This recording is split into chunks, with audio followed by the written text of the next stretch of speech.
আপা আসসালামু আলাইকুম।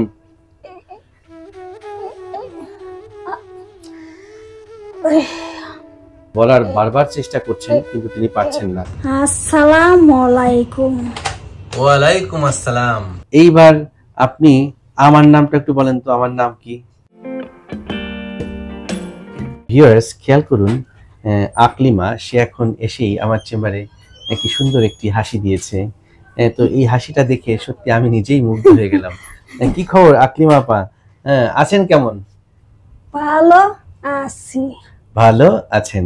তো এই আকলিমাকে দেখে আজকে আপনারা মেলাতেই পারবেন না। আকলিমা যখন প্রথম আমার চেম্বারে আসে সেই দৃশ্যটা দেখলে হয়তোবা আপনারা কম্পেয়ার করতে পারবেন কি করুণ পরিণতি ছিল আকলিমার।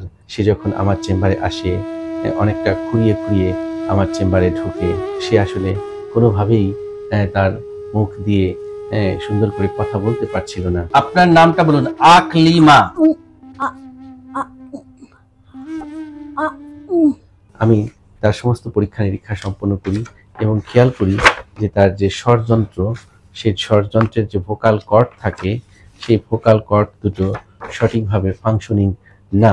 এই যে বন্ধ থেকে এভাবে যে খুলছে, এটাকে বলা হয় অ্যাবডাকশন। আর এই যে বন্ধ হচ্ছে এটাকে বলা হয় অ্যাডাকশন। তো এই অ্যাডাকশনের কাজটি যেহেতু করতে পারছে না, সেজন্য আলটিমেটলি এভাবেই ফাঁক থাকতো, অর্থাৎ অ্যাডাপ্টার পলসি ডেভেলপ করেছিল, যার ফলে সে ক্লোজ হতে পারছিল না।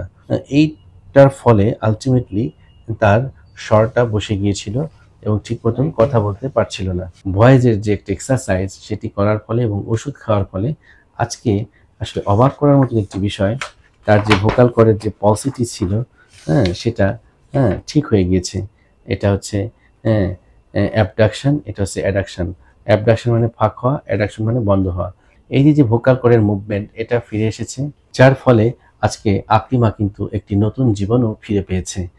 আলহামদুলিল্লাহ। এখন কি আপনার আগের চেয়ে অনেক ভালো লাগে? একদম ভালো লাগে না? সবার সাথে কথাবার্তা বলেন? ছেলের নাম কি? আবির। আর মেয়ের নাম? খাদিজা। স্বামীর নামটা বলতে পারবেন? স্বামীর নাম? জুয়েল। জুয়েল।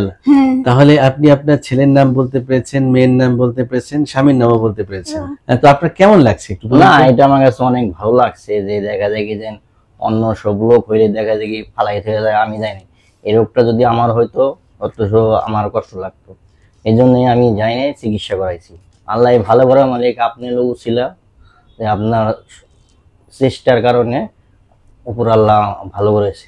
এইবার আপনি আমার নামটা একটু বলেন তো, আমার নাম কি? পাশদেব।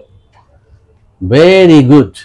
আপনি যে আমার নামটাও বলতে পেরেছেন, এটার জন্য কি বলবো, আমার পক্ষ থেকে আপনার জন্য রইল একটা ছোট্ট উপহার। এটা নেন, এটা আমি বাচ্চাদেরকে দিই, এখন ভালোবেসে আপনাকেও দিলাম।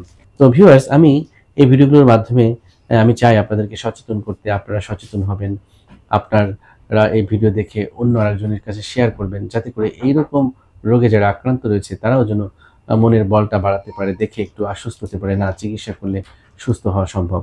আসুন আমরা সচেতন হই, কারণ এই সচেতনতার পর আমাদেরকে মুক্তি দিতে। Thank you very much for watching this video.